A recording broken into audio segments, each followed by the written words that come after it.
Voltando, estamos em semelhança, né? Gatilho mental da semelhança, atalho mental, padrão de comportamento automático, não importa o nome que a gente vai usar. Vamos aqui na tela e eu falei, deixa eu separar de propósito esse estudo para começar a próxima aula aqui. Então vamos lá, dois, né, pesquisadores muito respeitados, tá? Que é o Paul Bloom aqui e a Karen Wynn, né? E dois doutores, né? São PhDs, lembrando.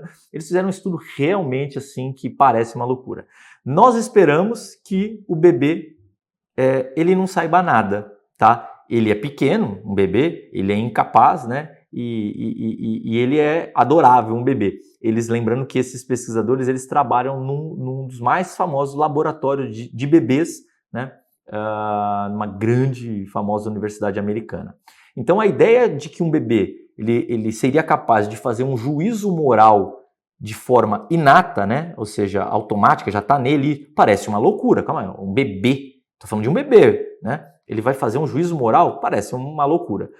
E aí, eles tiveram que bolar, porque imagina, tratar com bebês, eles são experientes, eles são do laboratório de bebês, eles tiveram que bolar algo muito curioso para conseguir fazer uma pesquisa envolvendo bebês. Então é o seguinte, eles usaram aqueles fantoches, eles fizeram um teatrinho, sabe fantoche, aquele que coloca lá na mão, né? Então tem lá o bonequinho, fizeram lá um teatrinho de fantoches. E nesse teatrinho, pensa o seguinte, um cachorro, o fantochezinho, né, era um cachorro. E esse que está colocado lá na mão, né, fazendo um bonequinho. Teatro de fantoche, acho que você sabe o que é.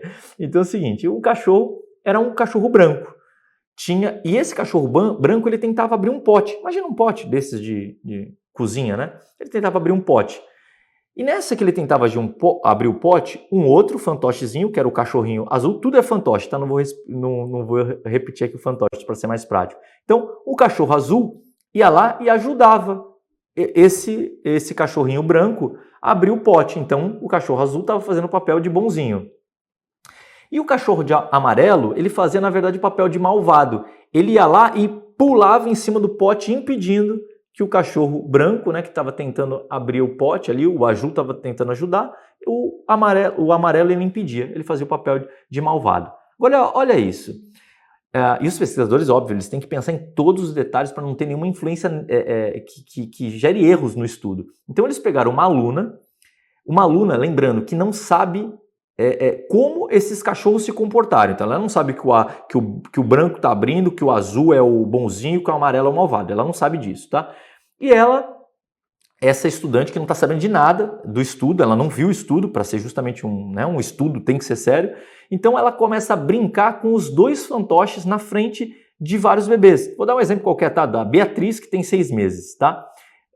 E então ela simulava, né, brincando com os dois, e no final ela fazia um sinal de tipo de escolha, né, para o bebê. Ó, esse ou esse? Testando centenas de bebês diferentes. 4 em cada 5, ou seja, a grande maioria disparada. 4 em cada 5 bebês de 5 meses. Eu estou falando de um bebê, eu não estou falando de uma criança, não. Eles escolhiam o fantoche que ajudava. Nesse caso, o fantoche azul. Então, quando você brincava lá com as crianças, depois de ela ver um teatro de fantoche, onde ela via um cachorrinho bonzinho e um malvado, quando depois você brincava com o bebê e dava para ele os dois fantoches para ele escolher um ou outro, ele 4 em 5 escolhia o fantoche bonzinho. Aí você deve estar pensando, Fábio, mas aí tem a questão da cor. Não, não tem, porque eles inverteram completamente as cores. Então as cores não diferenciavam. Eles alteraram as cores e o resultado sempre dava o mesmo. Mas vamos lá. Bebês de 3 meses agora, eu estou falando 3 meses, eles são atraídos pelo bonzinho e rejeitam o personagem negativo. Então, julgar entre o certo e o errado já está presente em bebês de 3 meses, ok? Eu não estou falando de sabe, que o João da esquina ali, do boteco, ou de, sei lá, da padaria, ou da onde quer que seja, ele falou isso. Nós estamos falando dos cientistas renomados, PhDs, doutores, de um laboratório de bebês, uma das universidades mais famosas do mundo, fazendo suas pesquisas. Então as pessoas acreditam que bebês são páginas em branco, que são perfeitos idiotas, mas no fundo não é exatamente isso. Só que eles seguiram com vários... a pesquisa se seguiu, porque era uma pesquisa, né, uma loucura de pesquisa isso aqui. Eles seguiram. Então, os pesquisadores ofereceram agora 2 cereais para um bebê. tá? E o bebê, então, escolhia um dos cereais. Imagina um cereal diferente, ó, esse ou esse. E aí o bebê ia lá, né, intuitivamente, e escolhia um. Depois, um fantoche escolhia o mesmo cereal que aquele bebê e o outro fantoche escolhia um outro cereal. Tem o cereal tipo A e tipo B, um fantoche escolhia o tipo A e o outro fantoche escolhia o tipo B. Legal. Na sequência do experimento, os pesquisadores deixaram os bebês escolherem o fantoche. Então, depois que o fantoche escolheu o cereal, o bebê escolheu o cereal primeiro, o fantoche escolheu o cereal depois. E agora, os bebês eles iam escolher o fantoche. Olha isso, senta aí para você ver isso. 8 em cada 10 bebês escolheram o fantoche que escolheu o mesmo cereal que ele. Ok? Você imagina lá uma outra pesquisa acontecendo, também pelos mesmos pesquisadores, e simplesmente os 8 em cada 10, ou seja, 80% dos bebês escolhem o mesmo fantoche que escolheu o mesmo cereal. Então, se você escolhe alguma coisa que é igual a mim, se você é semelhante, lembrando, estamos falando aqui de semelhança. Se você é semelhante a mim, eu prefiro você. Isso com bebês, né? Ou seja, com bebês. Os bebês preferem os indivíduos que têm os mesmos gostos que eles, tá? E aí você imagina o impacto do estilo de roupa que você usa, do time que você torce e assim por diante. Eu estou falando de bebês, imagina, tá? Em outras situações que vai ser muito mais drástico isso. E aí eles seguiram na pesquisa. E aí é o seguinte, o fantoche que não tem o mesmo gosto, eles inverteram né, que não é bem inverter a pesquisa, eles fizeram um avanço na pesquisa. Você lembra aqui que no início o fantoche, um fantoche lá que era o azulzinho ajudava, né, que era o bonzinho, e o amarelinho, tá? Ele tá aqui, né? E o amarelinho, o malvado, impedia. E aí você já viu que ele escolheu o azul. Mas olha que ele escolheu o bonzinho, né? 4 em 5 escolheu o bonzinho. Agora olha o que eles fizeram. O fantoche que não tem o mesmo gosto tenta abrir a caixa. Então você imagina, agora esquece a história da cor. Simplesmente é o seguinte, o fantoche que escolheu o mesmo cereal que o bebê, ele tenta abrir a caixa. Minto, deixa eu corrigir aqui. O fantoche que escolheu o cereal diferente, ou seja, que não tem o mesmo gosto, ele tenta abrir a caixa. O cachorro azul, ele vai lá e ajuda. E o amarelo impede. Olha que absurdo. A criança escolheu o malvado nesse caso, né? Ou seja, eles gostam mais de alguém que foi cruel com alguém desde que ele tenha o mesmo, né? Desde que ele tenha um gosto diferente. Então é o seguinte, se na hora da escolha lá não existe ainda uma pessoa semelhante ou não, só existe o bonzinho e o malvado, o bebê escolhe, como você viu aqui em cima, 4 a cada 5 bebês escolhem o bonzinho. Agora, se lá um fantoche escolheu o mesmo cereal que o meu, e esse fantoche agora está fazendo o papel de mal, eu prefiro esse fantoche, lá o amarelinho, que está fazendo o papel de mal, simplesmente porque ele escolheu o mesmo cereal que eu, portanto ele é semelhante a mim. Olha o nível de absurdo, eu estou falando de bebês, né, e também de crianças. Então é espetacular esse estudo. Então vamos lá, eu deixei alguns exemplos, e óbvio que eu vou dar muito mais aqui exemplos práticos, mas para iniciar, então eu lembro com um período da minha vida que eu morei ali no Rio de Janeiro, né, na Barra da Tijuca, e aí dentro de um restaurante, era muito próximo ali de onde eu morava, então eu costumava ir, então dentro de um restaurante ele colocou várias fotos de celebridades que já foram comer naquele restaurante. Então, assim, eram muitas, tá? Dezenas, eu acredito que chegava até a centenas. Imagina um quadro.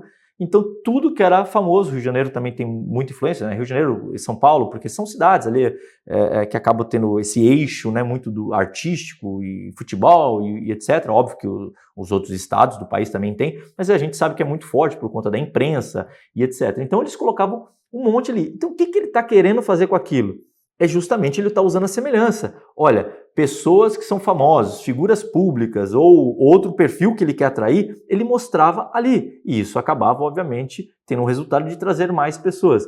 Eu lembro não, até hoje a doutora Iracilda, uma médica homeopata dos meus pequenos, tanto da minha princesinha como do meu gatão, e independente se ela usa aquela estratégia como estratégia, né, de comportamento mesmo, de conexão, ou se não, não importa, mas também você entra lá e você tem muitas fotos, né, da família. E aquilo, obviamente, causa uma semelhança. Que tipo de família você quer? Então, se você evidencia um tipo de perfil, você tende a atrair as pessoas que têm aquele mesmo perfil, ou seja, que são semelhantes, para você também. Então, profissionais evidenciando, tá?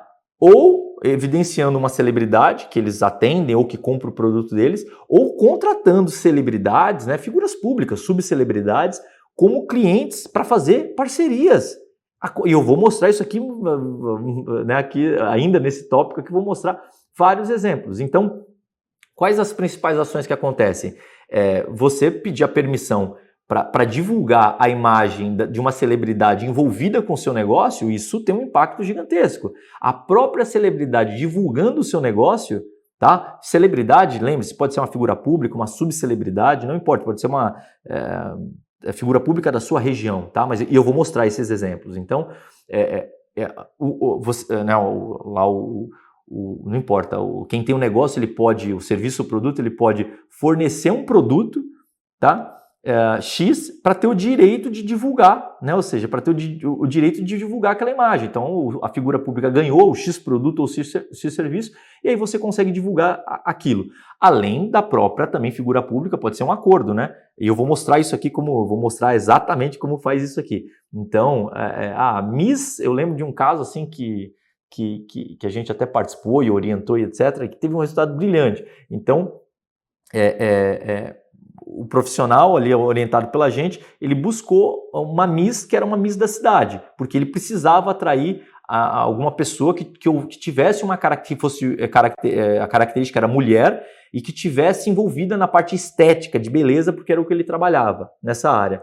E aí a gente orientou, olha, busca a Miss aí, qual que é a Miss da sua cidade ou a Miss da região? Ele achou, ele fez uma proposta, olha, eu queria, né, que você sentasse aqui comigo e tal, e ele ofereceu um tratamento para essa Miss, tá? Que era um tratamento lá de estética, etc. A Miss, obviamente, por toda a característica, já é vista como uma boa aparência, etc., por ser Miss, né? E aí ele ofereceu. E ao ele oferecer, ele passou a ter o direito, né, porque foi acordado aquilo, de tanto ela divulgar e ele, cara, o retorno, ele falava, cara, é impossível, né, assim, a quantidade de retorno que eu tenho é espetacular. Eu lembro muito desse caso. Então, vendedor de carro, então, uma placa de outro estado, né? Então ele revela que ele ou sua esposa é de lá também. Óbvio que você nunca, jamais em nenhum momento do curso eu vou orientar você a fazer uma coisa que não seja verdade. Não, você tem que partir da verdade. Mas imagina, eu estou dando esse exemplo porque é um exemplo que a gente viu, né, acontecendo. Então, eu estou vendendo um carro, mas eu vi que a placa, né, é de uma cidade, não importa, que eu nasci lá ou minha esposa nasceu. A pessoa utiliza isso, ou seja, para mostrar que é semelhante mesmo. Poxa, que legal, você vou inventar qualquer coisa, você é do Rio de Janeiro? Você é de Manaus? Poxa, que bacana, minha esposa é de Manaus. De que região que você é lá? Pronto, você está usando semelhança, né? Algum objeto de esporte, eu lembro um caso também de vendedor de carro, então quer dizer, lá dentro do porta-mala tem, sei lá, uma bola de futebol. Pô, não acredito, você joga futebol? Jogo, cara. Pô, não acredito onde você joga. Eu jogo também, meu filho joga, sei lá quem joga. Ou seja, isso, né? Ou seja, é uma técnica, e obviamente você tem que usar de forma correta, é uma técnica de semelhança. E aí, a gente vem para essa parte onde eu vou mostrar inúmeras, né? Ou seja, publicações aqui, inúmeros exemplos reais, muitos exemplos reais, para você entender na prática. Fábio, beleza, então vamos lá, me ajuda aqui, me dá modelos aqui que eu posso usar e eu vou usar esse efeito de semelhança para ter, além de tudo que eu já falei, né? Mas vamos até mais para a prática, me mostra aqui o que tem sido feito, quais são as melhores práticas e como que eu posso utilizar isso. Então, eu vou mostrar só aquela rápida pausa para o vídeo não ficar longo e a gente já volta na próxima aula.